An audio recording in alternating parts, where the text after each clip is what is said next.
A na tregon pak këtë lidhjen mes stabilitetit financiar dhe mes mënyrës si ne punojmë me veten?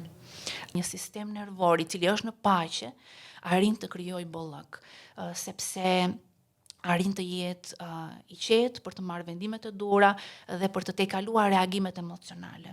Financat, ruajtja e financave ka të bëjë shumë me emocionet.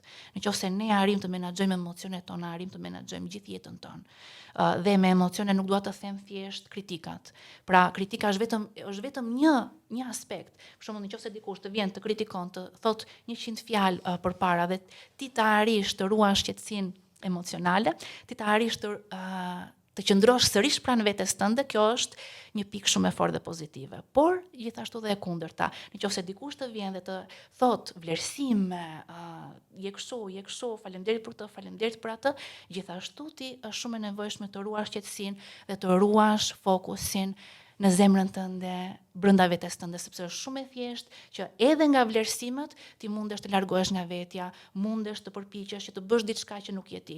Pra, në të dyja anët, dhe kritikat dhe vlerësimet, mund të na largojnë nga qendra jonë.